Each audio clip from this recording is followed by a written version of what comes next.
Bapak, Ibu, saudara-saudari, anak-anak, adik-adik, sahabat kenalan yang saya kasihi, kembali bersama dengan saya Romo Kristoforus Hariliong.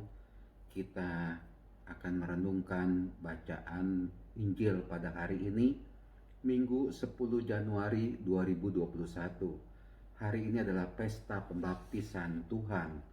Bacaan Injil diambil dari Markus bab 1 ayat 7 sampai dengan 11, di mana dikisahkan seperti kita juga sudah ketahui, di satu pihak Yohanes Pembaptis memberitakan kepada orang banyak yang minta dibaptis. Yohanes mengatakan demikian, "Sesudah aku akan datang Dia yang lebih berkuasa daripadaku. Membungkuk dan membuka tali kasutnya pun aku tidak layak. Aku membaptis kamu dengan air, tetapi Ia akan membaptis kamu dengan Roh Kudus." Pada waktu itu datanglah Yesus dari Nazaret di tanah Galilea, dan Ia dibaptis di sungai Yordan oleh Yohanes Pembaptis. Bayangkan Bapak, Ibu, saudara-saudari yang terkasih, di satu pihak menjadi tanda tanya juga, ya, dalam arti begini, Yesus yang adalah Tuhan, tentu Dia lebih berkuasa, katakanlah, lebih punya power.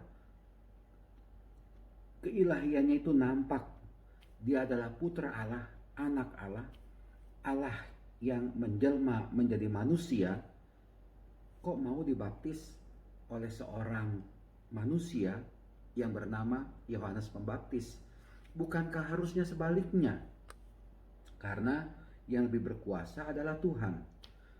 Tapi dari peristiwa ini saya melihat, itulah dia, Tuhan Yesus mau menggenapi semuanya. Di lain pihak juga ada sikap rendah hati, di mana Tuhan Yesus sebagai putra Allah tidak mau mengagungkan dirinya. Ia tetap memberikan dirinya untuk dibaptis oleh Yohanes. Dan di lain pihak juga Yohanes Pembaptis tentu saja, di satu pihak dia mengatakan, membungkuk dan membuka tali kasutnya pun aku tidak layak. Lalu pada saat itu datanglah Tuhan Yesus minta dibaptis.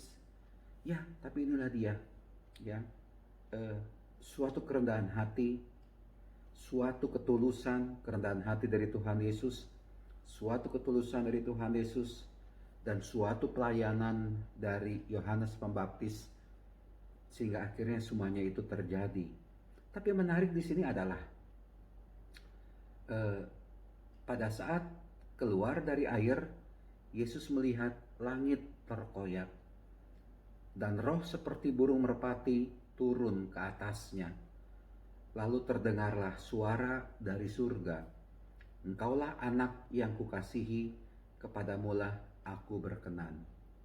Bapak, Ibu, saudara-saudari yang terkasih, Tuhan Yesus benar-benar pada saat itu menjadi anak yang berkenan. Anak Allah, putra Allah yang sangat dikasihi oleh Allah, Allah Bapa. Dan Allah Bapa sungguh berkenan kepada Tuhan Yesus. Bapak, Ibu, saudara-saudari yang terkasih, ini yang baik kita renungkan.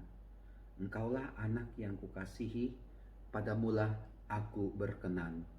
Kita ingat Bapak, Ibu, saudara-saudari yang terkasih, saat dimana kita dibaptis, atau seandainya kita sudah tahu bahwa kita ini sudah dibaptis, karena banyak juga di antara kita yang dibaptis ketika masih bayi, dan tentu saja tidak ingat itu.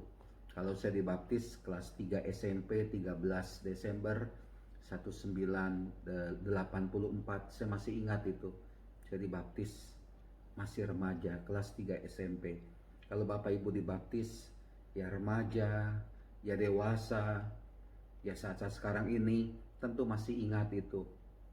Tetapi menurut saya, baik itu kita dibaptis sejak bayi, dan kita katakanlah pada saat itu belum menyadari kita dibaptis, atau kita sadar kita sudah dibaptis, atau kita dibaptis ketika remaja atau dewasa, atau saat-saat sekarang ini katakanlah, ya, yang mesti kita pahami adalah Ketika dibaptis, kita ini menjadi anak yang dikasihi oleh Allah, anak kesayangan Allah juga. Namun kadangkala Bapak Ibu, saudara-saudara terkasih, yang bisa menjadi bahan refleksi kita adalah, apakah saya sudah menjadi seorang anak yang baik di hadapan Allah Bapa?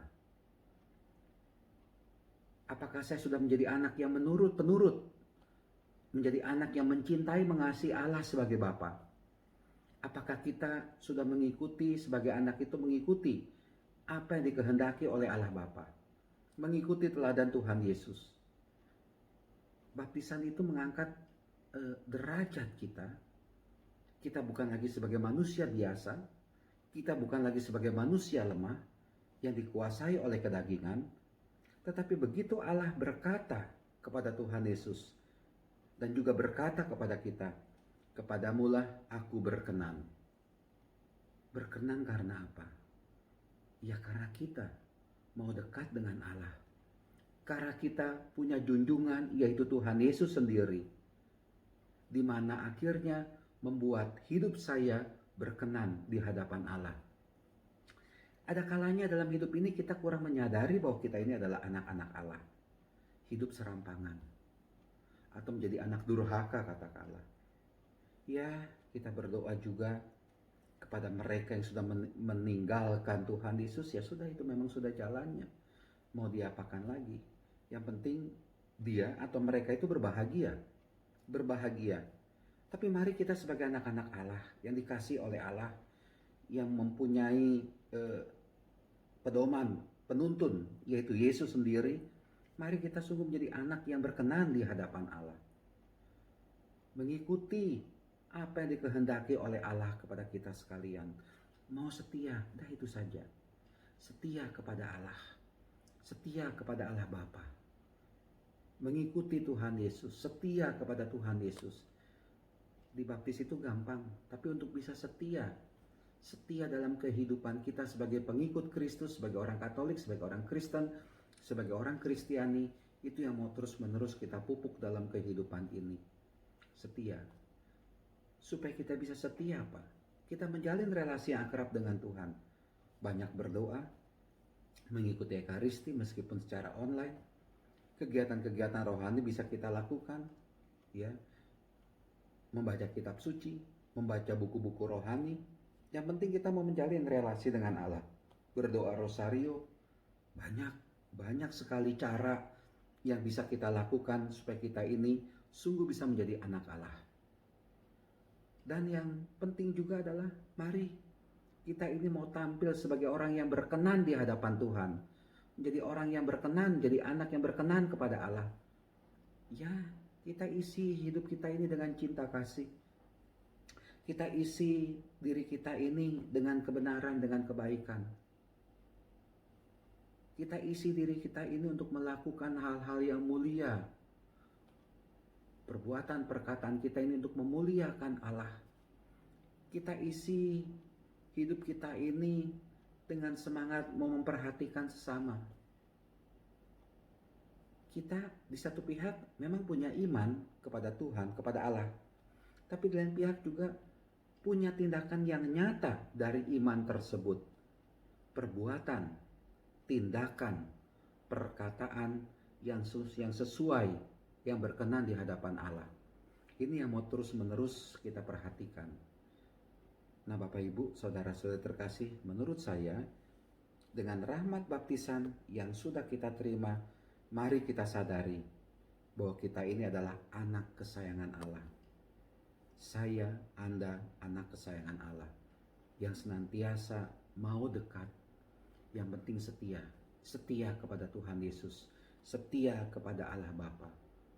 Meskipun untuk bisa setia itu banyak godaannya, ya jabatan, ya kedudukan, ya posisi, tapi sudah kita bisa melihat betapa kita harus setia menjadi anak-anak kesayangan Allah, karena Allah Bapa juga sangat menyayangi kita. Allah Bapa menyayangi Anda. Mari kita menjadi anak-anak yang sungguh disayangi, dikasih oleh Allah Bapa. Amin.